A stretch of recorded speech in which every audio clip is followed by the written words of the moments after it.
Heights எரிவாயு குழாய் தீ விபத்து போலீஸ் விசாரணையில் நம்பிக்கை வைப்பேர் பொதுமக்களுக்கு கோரிக்கை.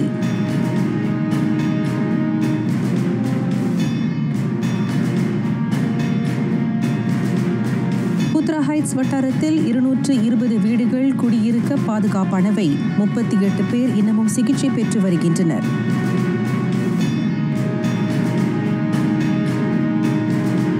ஆலயங்கள் எதிர்நோக்கும் சிக்கல்கள், சிறப்பு ஒழுங்குமுறை செயற்குழுவை தோற்றுவிக்க பரிந்துரை.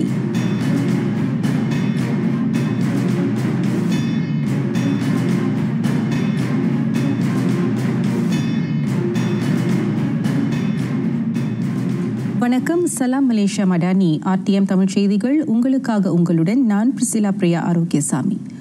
கற்பனை கதைகளையும் கணிப்புகளையும் நிறுத்துவீர். புத்ரா ஹைட்ஸில் நிகழ்ந்த எரிவாயு குழாய் தீ விபத்து தொடர்பில் போலீஸ் நடத்தும் விசாரணையில் நம்பிக்கை வைப்பீர்.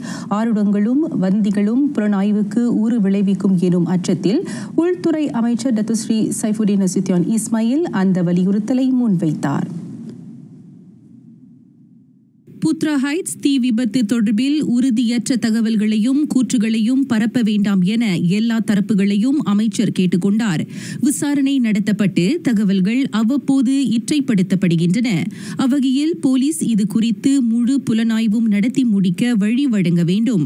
வெடிப்பின் உண்மை காரணத்தை கண்டறிய இது வாய்ப்பு ஏற்படுத்தும் என டத்துஸ்ரீ சைஃபுடின் நசுத்தியான் சுட்டினார். புலனாய்வு தவிர உள்துறை அமைச்சின் கீழ் உள்ள தேசிய பதிவுத்துறை, குடிநுழைவுத்துறை போன்றவை பாதிக்கப்பட்டோருக்கான உரிய உதவிகளை நல்கி வருகின்றன.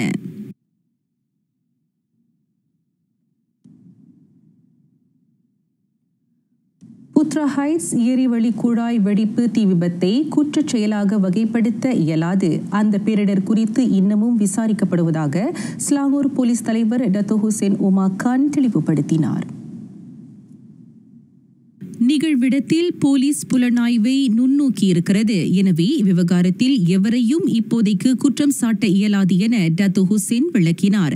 இதுவரை 118 பேர் அந்த சம்பவம் தொடர்பில் வாக்குமூலம் அளித்திருப்பதாகவும் அவர் கூறினார். பேரிடர் நிகழ்ந்த பகுதியில் 439 வீடுகள் உள்ளன. 219 வீடுகள் பேரளவில் பாதிக்கப்பட்டுள்ளன. 220 வீடுகள் குடியிருக்க பாதுகாப்பானவை என டத்தோ ஹுசேன் விவரித்தார். இதனிடையே காயமுற்ற 146 பேரில் 38 பேர் இன்னமும் மருத்துவமனைகளில் சிகிச்சை பெற்று வருவதாக சுகாதார அமைச்சு தெரிவித்தது. புத்ரா ஹைட்ஸ் எரிவாயு குழாய் வெடிப்பு நிகழ்ந்து இன்று 6ஆம் நாளை எட்டியிருக்கிறது. சேதமுற்ற குடியிருப்புகளின் புற பாதிப்பு மதிப்பீட்டு பணிகள் நிறைவுற்றன. மலேசிய தீயணைப்பு மீட்புத் துறை தலைமை இயக்குநர் டத்தோ நூர் ஹிஷாம் முகமது அதனை உறுதிப்படுத்தினார். தீ பற்றிய தீயில் சேதமுற்ற வீடுகளை மதிப்பிடும் பணிக்குழுவில் சுபாங் ஜயா நகராண்மை கழகம், தெனாகா நேஷனல் நிறுவனம் ஆகியவையும் இடம்பெற்றிருந்தன. அத்துடன் தீயணைப்பு மீட்புத் துறையின் ஸ்லாங்கூர், மலாக்கா, நெகிரி செம்பிலான், கோலலும்போ தலைமையகம் ஆகியவற்றைச் சேர்ந்த 25 புலனாய்வு அதிகாரிகள் விசாரணையை மேற்கொண்டனர்.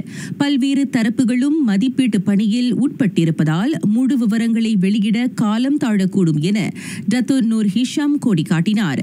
தமன் புத்ரா ஹார்மோனி தீயினால் பாதிக்கப்பட்ட 235 வீடுகளில் 130 வீடுகள் குடியிருக்க பாதுகாப்பானவை என்றும் அதன் குடியிருப்பாளர்கள் வீடு திரும்ப அனுமதிக்கப்பட்டிருப்பதாகவும் ஸ்லாங்கூர் மந்திரி பசார் நேற்று தெரிவித்தார்.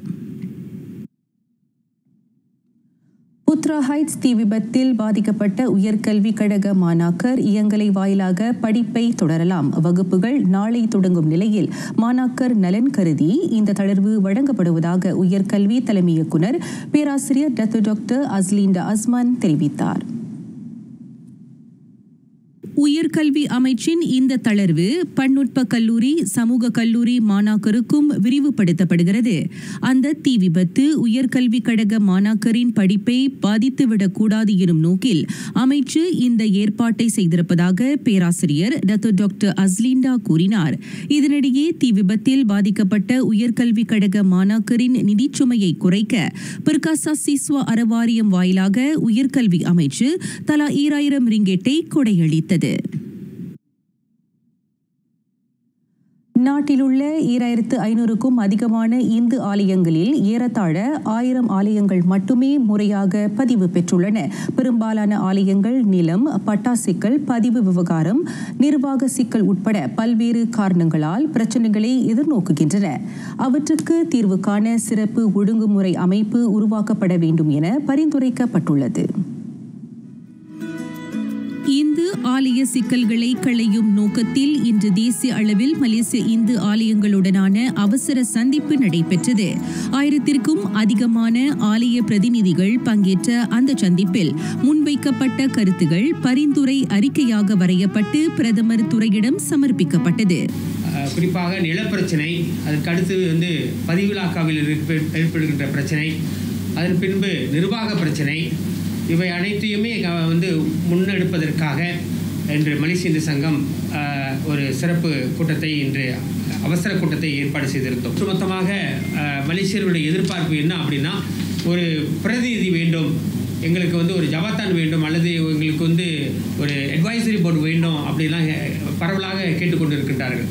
ஆக அதன் அடிப்படையில் நீங்கள் பார்த்தோமானால் ஒட்டுமொத்தமாக இன்று மலேசிய இந்து சங்கம் மட்டும் அதில் இருந்து செயல்பட்டால் அது முறையாக இருக்காது என்பதன் காரணத்தினால அனைத்து சமய இயக்கங்களையும் ஒன்றிணைத்து ஒரு குடையின் கீழே கொண்டு போயிட்டு இது பிரதமர் துறைக்கு நம்ம எடுத்து செல்வதற்காக இருக்கின்றோம். அதாவது மலேசிய இந்து சங்கத்தின் தலைமையில் ஒரு குழு அமைக்க வேண்டும் என்பதை தான் எங்களுடைய நோக்கம். இன்று திரட்டப்பட்டிருக்கின்ற விஷயங்களை பிரதமர் அலுவலகத்துக்கும் சரி, நம்முடைய ஒற்றுமைத்துறை அமைச்சகத்துக்கும் சரி கொண்டு சென்று இதை முழுமையாக இந்த கிட்டத்தட்ட வந்திருக்கின்ற 300 ஆலயங்கள் 350 ஆலயங்கள் வந்திருக்கிறாங்க. இந்த 350 ஆலயங்களில் 300 ஆலயங்கள் நிலப்பிரச்சனையை தொட்டு தான் வந்திருக்கிறாங்க. எல்லாருக்குமே நிலப்பிரச்சனை தான் இருக்கின்றது. ஆக எப்படி இதை நம்ம கொண்டு போகிறோம் அப்படின்றது தான், அதற்காக தான் இந்த ஒரு குழு அமைக்கப்பட வேண்டும் என்பதை நம்ம முன்னிறுத்தி அதன் வாயிலாக இதெல்லாம் ஒவ்வொரு மாநிலந்தோறும் இதை கொண்டு சென்று இந்த மாநிலந்தோறும் இருக்கின்ற பிரச்சனைகளை களைவதற்கு நாம் முயற்சி இருக்கின்றோம். இந்து ஆலய சிக்கல்களை ஆக்ககர முறையில் களையும் அதிகாரப்பூர்வ அமைப்பாக மலேசிய இந்து சங்கம் அமைச்சரவையால் அங்கீகரிக்கப்பட்டுள்ளது. நாட்டிலுள்ள ஆலயங்களை கண்காணிக்க இதர சமய இயக்கங்களையும் இணைத்து ஒழுங்குமுறை அமைப்பு உருவாக்கப்படும். ஒற்றுமைத்துறை அமைச்சின் கீழ் ஒரு மாநாடு ஏற்பாடு செய்து நாட்டில் உள்ள அனைத்து ஆலயங்களையும் வரவழைத்து அவர்களிடம் இது போன்ற ஒரு கருத்து கேட்கும் ஒரு நிகழ்வு நடந்து அதன் நிகழ்வின் இறுதியாக 12 தீர்மானங்கள் நிறைவேற்றப்பட்டு அந்த 12 தீர்மானங்கள் 8 தீர்மானமாக ஒருங்கிணைக்கப்பட்டு அது எங்களுடைய அமைச்சரின் மூலமாக அமைச்சரவையின் பார்வைக்கு கொண்டு செல்லப்பட்டது. அதன் பிறகு அதன் தீர்மானங்கள் பரிசீலிக்கப்பட்டு அந்த தீர்மானங்கள் ஏற்றுக்கொள்ளப்பட்டுள்ளது. மேலும் அதில் 12 தீர்மானம் என்பது வெறும் கோயில் நிலம் நிர்வாகம் மட்டுமல்லாமல் கோயில் இன்னும் சமூக தலமாக எப்படி செயல்பட வேண்டும் என்ற அடிப்படை கோரிக்கைகளையும் அந்த தீர்மானத்தில் இருந்து அதில் முக்கியமான தீர்மானம் முக்கியமாக நம்பர் 2 ரெசல்யூஷன் நம்பர் 2 என்ன சொல்கிறது என்றால், சட்டத்திற்குட்பட்டு ஆலய நிலப்பிரச்சனை மற்றும் நிர்வாக பிரச்சனை இருக்கக்கூடிய ஆலயங்களை அடையாளம் கண்டு அவர்களுடைய நிலப்பிரச்சனை மற்றும் நிர்வாக பிரச்சனையை தீர்க்கும் ஒரு குழுவை அமைப்பதற்கு இந்து சங்கத்திற்கு அதிகாரம் வழங்கப்பட்டிருக்கிறது. ஆகவே இது ஒரு படி நாம் கடந்து சென்று விட்டோம். இன்று இதற்கான ஒரு குழு அமைக்க வேண்டும் என்ற பரிந்துரை மக்களிடையே மெமரண்டம் கொடுக்கப்பட்டிருந்தாலும் அந்த ரெசல்யூஷன் அடிப்படையிலும் இன்று கொடுக்கப்பட்ட இந்த மெமரண்டத்தின் அடிப்படையிலும் இந்து சங்கத்தின் தலைமையில் ஒரு ஆல் ஸ்டேக் ஹோல்டர்ஸ் அவங்களெல்லாம் அழைத்து அவர்கள் ஒரு குழுவை அமைத்து இனி வரும் காலங்களில் இந்து சங்கம் இதை முறைப்படுத்தும் முயற்சியில் அவர்கள் ஈடுபடுவார்கள். மலேசிய இந்து ஆலயங்களுக்கான சிறப்பு ஒழுங்குமுறை செயற்குழு வரையும் விதிகளை முறையாக பின்பற்றுமாறு ஆலய நிர்வாக தரப்பினர் கேட்டுக் கொள்ளப்படுகின்றனர். தலைநகர் கலா மண்டபத்தில் மலேசிய இந்து சங்க ஏற்பாட்டில் நடைபெற்ற மலேசிய இந்து ஆலயங்களுடனான அவசர சந்திப்புக்கு பிறகு இடம்பெற்ற செய்தியாளர் சந்திப்பில் இந்த விவரங்கள் பகிரப்பட்டன. ஓர் இல் ஒரு சொல் ஒரு வில் ராமனுக்கு மட்டுமே உரியவை. காவியத்தின் நாயகன் என்றாலும் காலம் காலமாய் மக்கள் மனதில் போற்றி வணங்கப்படும் தெய்வம். திருமாலின் 7ஆம் அவதாரம் என போற்றப்படும் ராமர் திருத்தோற்றம் கண்ட நாள் ராமநவமி என்று. தசரதன் மகனாய் தோன்றியவர், நால்வரில் முதல்வராய் நின்றவர், ஜனகனின் மகளை மணந்தவர், கைகேயியின் வரத்தால் கானகம் சென்றவர், வாலியை வதைத்தவர், சுக்ரீவனை காத்தவர், அனுமனை சீடனாய் ஏற்றவர், கையில் ஆயுதம் இல்லா ராவணனை இன்று போய் நாளை வா என அனுப்பி அவதார நோக்கமாக அந்த 10 தலையானை போரில் வென்றவர். இத்தனைக்கும் சிறப்பானவர் ராமர். தோள் கண்டார் தோளே கண்டார், தொடு கடல் கமலம் அன்ன, தாள் கண்டார் தாளே கண்டார், தடக்கை கண்டாரும் அக்தி என்றார் கவி சக்கரவர்த்தி கம்பர். தென்கிழக்காசியாவிலேயே மிகப்பெரிய ராமர் ஆலயம் பேரா பகாண்டத்தோ அருகில் தேச நிலநிதி கூட்டுறவு சங்கத்துக்கு சொந்தமான பொலப்பேரா தோட்டத்தில் அழகுடன் அமைந்திருக்கிறது. கம்பீர தோற்றத்தில் கோதண்டராமர் கவின் கொஞ்சும் இலக்குவன் கள்ளிருக்கும் மலர் கூந்தல் சீதையுடன் கருவறையில் அருள் பாலிக்கிறார். ராமநவமி இங்கே 10 நாள்கள் திருவிழாவாக நடைபெறுகிறது. இன்னைக்கு ராத்திரி திருப்பி வந்து ரதம் புறப்பாடுக்கு 10 கோடி மக்கள்லாம் வந்து கண்டுக்கணும். நாளைக்கு வந்து இது திருக்கல்யாணம் 5 மணிக்கு ஓடும். நாளைக்கு 5 மணிலேருந்து ஒரு 9 மணிக்குள்ளே முடிக்கிறோம். அது பிற்பாடு மறுநாள் அன்மாரி பண்டிகை அன்னைக்கு கொடிமரம்லாம் இறக்கி எல்லாருக்கும் ஓமங்கள் வச்சு அன்றைக்கி ஒரு இது நடக்கும். சுற்றிலும் தென்னை மரங்கள் தாளாட்ட தசர மைந்தன் அமர்ந்திருக்கும் இந்த திருத்தலத்தில் நடைபெறும் ராமநவமி திருவிழாவை காண நாடெங்கிலும் இருந்து பக்தர்கள் கூடுகின்றனர். இந்த வருஷம் வந்து 37வது ஆண்டா நாங்கள் இதை செஞ்சுக்கிட்டு இருக்கோம்.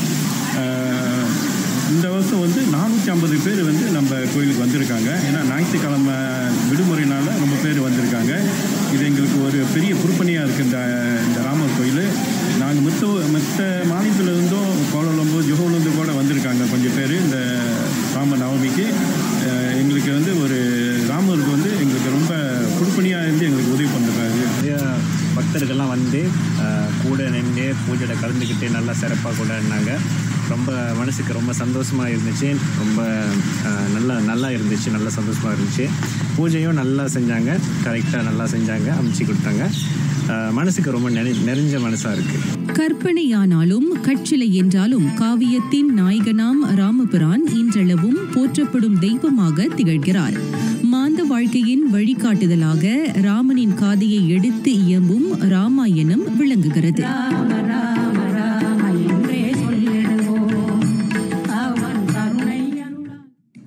மலையக தெலுங்கு சமூகத்தினர் புத்தாண்டை வரவேற்றனர். உகாதி மலர்ந்து சில நாள்களை கடந்துள்ள நிலையில் அதனை முன்னிட்டு பத்துமலையில் வீற்றிருக்கும் ஸ்ரீ அலமேலுமங்க வெங்கடாச்சலபதி ஆலயத்தில் சிறப்பு பூசை நடைபெற்றது. மலேசிய தெலுங்கு சங்கத்தின் கோம்பா கிளை இந்த சிறப்பு வழிபாட்டுக்கு ஏற்பாடு செய்திருந்தது. ஒவ்வொரு ஆண்டும் அதனுடன் இணைந்து வட்டார மக்களும் அந்த திருநாளை கொண்டாடுகின்றனர். அறுசுவை உணவு படைத்து அவர்கள் தங்களது வேண்டுதலை தெய்வத்திடம் முன்வைத்தனர். கடந்த காலங்களில் பார்த்தோன்னே எஸ்டேட்டில் வந்தவர்கள் வந்து மிக ஈஸியாக வந்து எல்லாம் கூடி வந்து ஒரு திருநாளை கொண்டாட முடியும். ஆனால் இன்று நம்ம பார்த்தோம் அனைவரும் வந்து ஒரு அவசர வாழ்க்கையில் வந்து வாழ்ந்து கொண்டு இருக்கிற இந்த தருணத்தில் வந்து இந்த மாதிரி ஒரு திருநாளில் இந்த மாதிரி ஒரு பெருநாளில் தான் வந்து நம்ம வந்து ஒன்றாக கூடி நம்முடைய உற்றார்களில் கலந்து ஸோ அவர்களுடைய சந்தோஷமாக இந்த ஒரு பெருநாளை கொண்டாடுறது வாய்ப்புகள் வழங்குறதுக்கு அந்த இறைவனுக்கு நான் நன்றி கூறுகிறேன். உகாதி பண்டிகை அன்னைக்கு செய்யாமல் நம்ம வந்து கொஞ்சம் தள்ளி ஒரு வாரம் தள்ளி நம்ம செய்ய போகிறோம். அந்த டைமிங் அந்த மாதிரி அமைஞ்சிருக்கு நம்மளுக்கு. தெலுங்கு ஃபேமிலிஸ்க்கு எல்லாமே வந்து ஒரு பெரிய ஒரு புது வருடம் புதுசாக எல்லாமே நடக்கும். அதனால தான் நம்ம வெங்கடாஜலபதி கோயிலுக்கு வந்து ஒரு ஸ்பெஷல் ப்ரேயர்ஸ் எல்லாம் செய்வோம். நம்ம எதிர்பார்ப்பு அடுத்த ஜெனரேஷன் இந்த பிள்ளைங்களெல்லாம் கற்றுக்கணும், இது இப்படி விட்டுறக்கூடாதுன்னு சொல்லி நம்ம இந்த பண்டிகை கண்டினியூஸாக செஞ்சுக்கிட்டே வரோம். இன்பமும் துன்பமும் நிறைந்ததுதான் வாழ்க்கை என்பதை உணர்த்துவது உகாதி பச்சடி. அந்த பாரம்பரியத்தை இன்று வரையில் தொடர்கின்றனர் மலையக வாழ் தெலுங்கு சமூகத்தினர். இறைவனை வேண்டி பஜனைகள் பாடியது அந்த சிறப்பு பூசைக்கு பெருமை சேர்த்தன. வரும் வசந்த காலம் அனைவரின் வாழ்விலும் எல்லா செல்வங்களும் வளங்களும் நிறைந்திருக்க வேண்டும் என்பதே அவர்களின் அவா.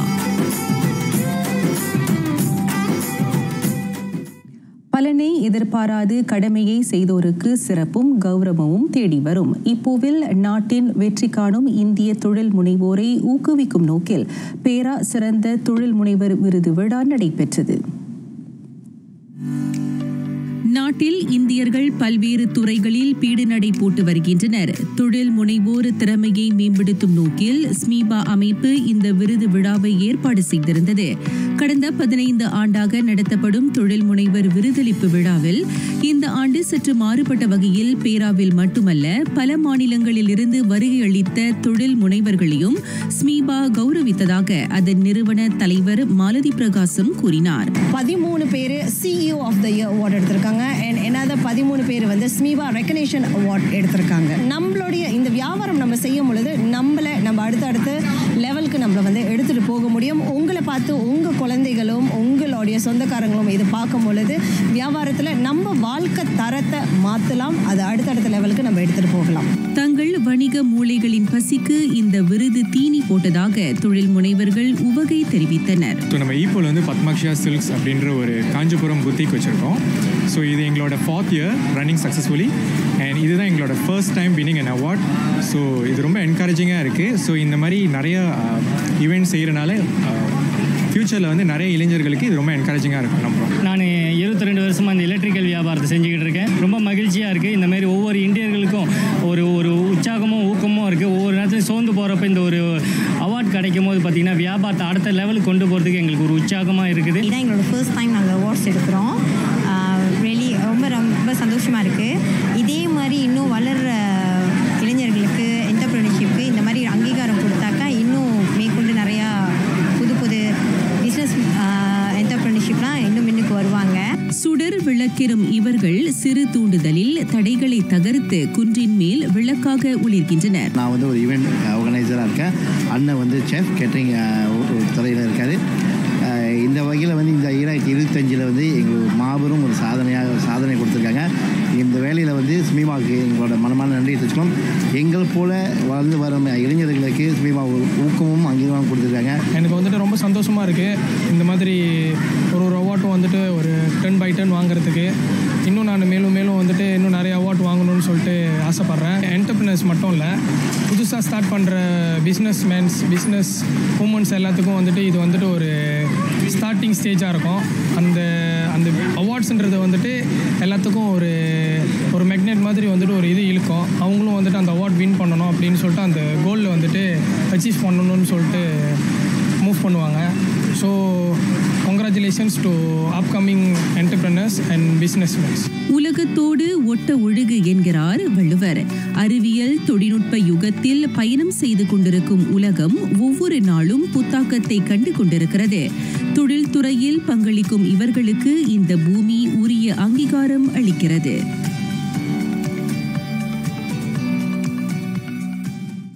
பல இன சமய மக்கள் வாழும் மலேசியாவில் ஒற்றுமையே நமது பலம். இன மொழி பேதங்கள் பாராது உதவுவதால் மக்களிடையே நல்லிணக்கத்தை வலுப்படுத்த இயலும். ஸ்லாங்கூர் மலேசிய உயர்நெறி தலைமுறை சங்கம் MIG தலைவர் மோகு ரஜினி தெரிவித்தார்.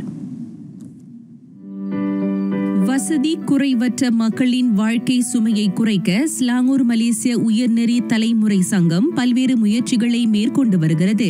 200க்கும் மேற்பட்ட உறுப்பினர்களை கொண்டுள்ள இச்சங்கம் அவர்கள் வழங்கும் ஆதரவின் வாயிலாகவே ஆதரவற்றோருக்கு உரிய உதவிகளை நல்கி வருகிறது. 5 வருஷமா மிக சிறப்பாக சமுதாயத்துக்கு எவ்வளவு உதவி செஞ்சுட்டு இருக்காங்க.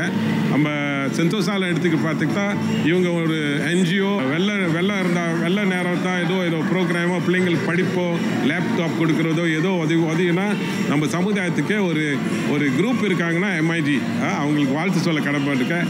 கடந்த 5 ஆண்டுகளாக ஸ்லாங்கூர் மலேசிய உயர்நெறி தலைமுறை சங்கத்தின் பல்வேறு முன்னெடுப்புகளின் வழி பலதரப்பட்ட மக்கள் பயனுற்றனர். அதன் 5ஆம் ஆண்டு நிறைவு விழா நேற்று நடைபெற்றது. இன்னைக்குள்ள இளைஞர்களை வந்து நம்ம கொண்டுட்டு வந்து இந்த மாதிரியான ஒரு நல்ல பாதையில கூட்டிட்டு போய்கிட்டு இருக்கோம்.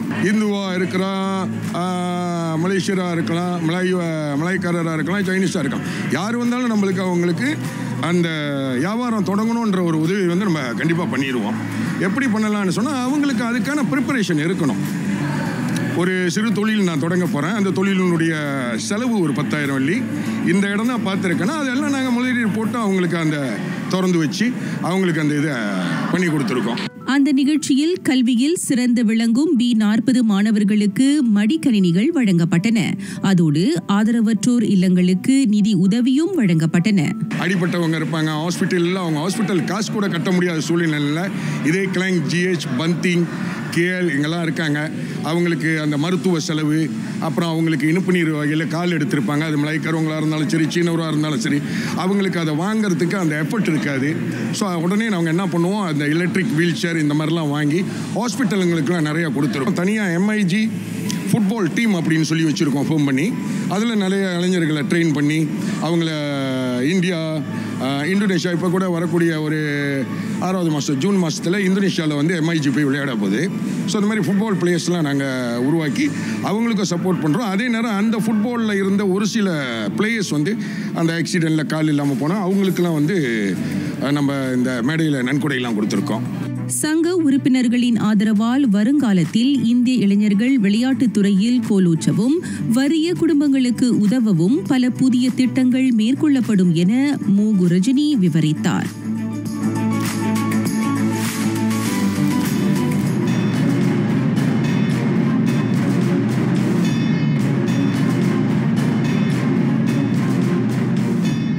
மியான்மரில் அறிவிக்கப்பட்ட காலத்தையும் தாண்டி போர் நிறுத்தம் நீட்டிக்கப்பட வேண்டும் என மலேசியா ஆவூறுகிறது. நிலநடுக்கத்திற்கு பிந்தைய உதவிகளை கொண்டு சேர்க்கவும் மீட்பு பணிகளை சீராக மேற்கொள்ளவும் அது வழிகோலும் என வெளியுறவு அமைச்சர் டத்துஸ்ரீ முகமது ஹசன் கோடி காட்டினார். மியான்மரை உலுக்கிய ரிக்டர் கருவியில் 7.7 பதிவு செய்யப்பட்ட ஆற்றல் வாய்ந்த நிலநடுக்க பாதிப்பை அடுத்து இம்மாதம் 22ஆம் நாள் வரை உள்நாட்டு போரை நிறுத்த ஆளும் ராணுவ அரசு இசைந்தது. அந்த முடிவை மலேசியா வரவேற்கிறது. அதேவேளை அது நீட்டிக்கப்பட வேண்டும் என்ற அவாவையும் அமைச்சர் வெளிப்படுத்தினார். பேரிடர் பாதிப்பிலிருந்து மியான்மரை மீட்கவும் மாந்தநேய உதவிகளை சீராக கொண்டு சேர்க்கவும் நீடித்த போர் நிறுத்தம் துணைக்கோலும். தவிர மக்கள் பாதுகாப்பு, நலன் ஆகியவற்றையும் பேண அது துணை நிற்கும் என அவர் கருத்துரைத்தார். மலேசியா உள்ளிட்ட ஏனைய ஆசியான் நாடுகளின் மீட்பு படைகள் உதவிகள் நல்க போர் நிறுத்தம் இன்றியமையாதது என ஆசியான் வெளியுறவு அமைச்சர்கள் கூட்டத்திற்கு தலைமையேற்றுள்ள அவர் கூறினார். ஆசியானின் ஐங்கூறுகள் அடிப்படையிலான உடன்படிக்கைக்கு ஏற்ப மியான்மர் தரப்புகள் அமைதி பேச்சுக்களை மேற்கொள்ளவும் போர் நிறுத்தம் துணை நிற்கும் என டத்துஸ்ரீ முகமது ஹசன் விவரித்தார். மியான்மர் நிலநடுக்கத்தில் உயிரிழந்தோர் எண்ணிக்கை நேற்று வரை 3471 எட்டியது. 4671 பேர் காயமுற்றனர். 214 பேரின் நிலை இன்னமும் தெரியவரவில்லை.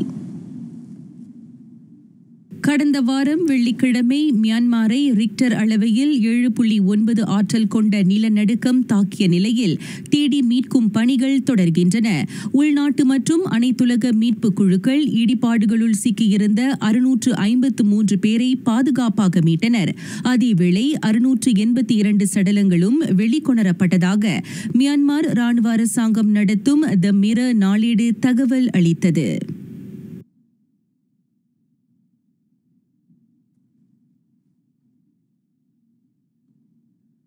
அமெரிக்காவில் அதிபர் டொனால்ட் ட்ரம்பின் ஆட்சிக்கு எதிராக போர்க்கொடி தூக்கியுள்ளனர் மக்கள். அவர் ஆட்சி பீடத்தில் அமர்ந்ததிலிருந்து முதன்முறையாக மக்கள் பேரடிச்சியுடன் வெகுண்டு எழுந்துள்ளனர். வாஷிங்டன் நேஷனல் மாலிலும் அமெரிக்காவின் ஏனைய நகரங்களிலும் ட்ரம்பின் கொள்கைகளை எதிர்த்து மக்கள் பல்லாயிரக்கணக்கானோர் அணி திரண்டு ஆர்ப்பரிக்க தொடங்கியுள்ளனர். 1000க்கும் மேற்பட்ட இடங்களில் போராட்ட கனல் மூண்டுள்ளது. ஒவ்வொரு மாவட்டத்திலும் குடியரசுக் கட்சிக்கு எதிரான குரல் ஒலிக்கிறது. அரசாங்கத்தை சுருக்குவதுடன் பழமைவாத கருத்துக்களை மக்களிடம் அவர் திணிக்க எத்தனிப்பதாக இடதுசாரிகள் குற்றஞ்சாட்டி போராட்ட கனலை பற்ற வைத்தனர். நட்பு நாடுகள் மீதும் அதிக வரி விதித்து பங்குச் சந்தையை அவர் வீழ்ச்சி அடைய செய்வதாகவும் எதிர்க்கட்சிகள் சாடுகின்றன. ஆட்சி கட்டிலில் அமர்ந்த நாள் தொடங்கி அவர் மீதான ஒரு சாராரின் வெறுப்பு அதிகமாவதாக இடதுசாரி அமைப்புகள் கருதுகின்றன. அமெரிக்க எல்லையை தாண்டி பாரிஸ், ரோம், லண்டன் மாநகரங்களிலும் ட்ரம்ப் எதிர்ப்பு அலை சீற்றம் ஓங்குகிறது. எனினும் மக்கள் குரலுக்கு வெள்ளை மாளிகை பச்சை கொடி காட்டவில்லை எனவும் எதிர்க்கட்சிகள் கொந்தளிக்கின்றன. அமெரிக்காவின் பரஸ்பர வரி விளைவுகள் குறித்த விவாதத்தின் ஊடே இந்தோனேசியாவும் பிரான்சும் பொருளாதார வர்த்தக உறவை மேம்படுத்த முனைந்துள்ளன. இந்தோனேசிய அதிபர் பிரபோவோ சுபியாந்தோவும் பிரான்ஸ் அதிபர் இமானுவேல் மேக்ரோனும் இரு வழி உறவை மேம்படுத்த இணக்கம் தெரிவித்தனர். பரஸ்பர வரி விதிப்பு குறித்து ட்ரம்ப் அறிவித்த 2ஆம் நாளில் இரு நாட்டு தலைவர்களும் தொலைபேசி உரையாடல் வழி அதற்கான இணக்கத்தை வெளிப்படுத்தியுள்ளனர். இந்தோனேசியா உலக நாடுகள் ஆகியவற்றின் நிலைத்தன்மையையும் வளப்பத்தையும் அந்த ஒத்துழைப்பு ஒருங்கே வலுப்படுத்தும் என தமது சமூக வலைதள பதிவில் பிரபுவோ குறிப்பிட்டுள்ளார்.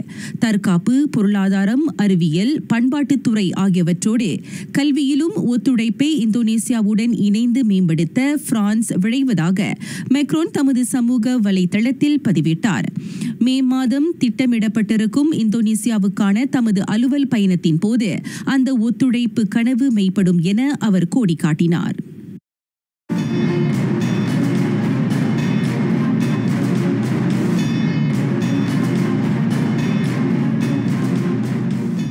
ஷெரின் சாம்சன் வெலபாய் பார் போற்றும் வரலாற்றினை பதிவு செய்துள்ளார். அந்த தேசிய தடகள வீராங்கனை புளோரிடாவில் நடைபெற்ற 400 மீட்டர் எம்ப்ரி தடகள ஓட்டத்தில் ஷெரின் தங்கம் வென்றார்.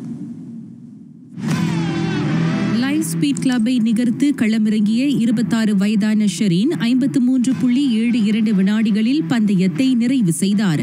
இதற்கு முன்னர் 100 மீட்டர் தடகள ஓட்டத்தில் அவர் 11.72 வினாடிகள் என்ற தமது சொந்த சாதனையை புதுப்பித்தார்.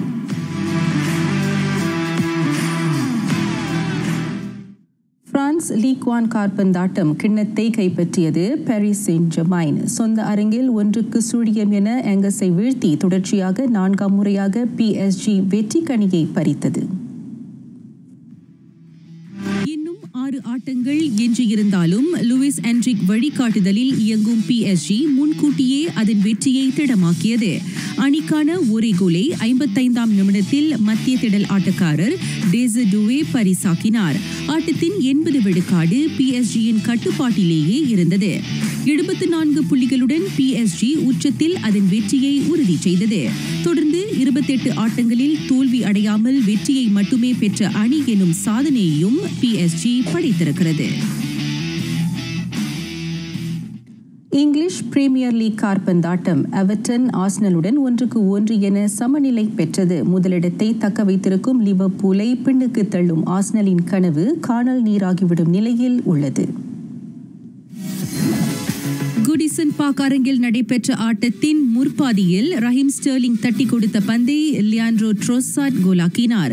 ஆட்டத்தின் 49வது நிமிடத்தில் பெனல்டி வாயிலாக முதல் கோலை பெற்றது ஆர்சனல். கடும் போராட்டத்திற்கு எவர்டனுக்கான முதல் கோலை புகுத்தி ஆட்டத்தை சமப்படுத்தினார் இலிமன் இந்தியாயே. 31 ஆட்டங்களில் 62 புள்ளிகள் பெற்றுள்ள தி கன்னர்ஸ் பிரீமியர் லீக்கில் 2ஆம் நிலையை பிடித்துள்ளது.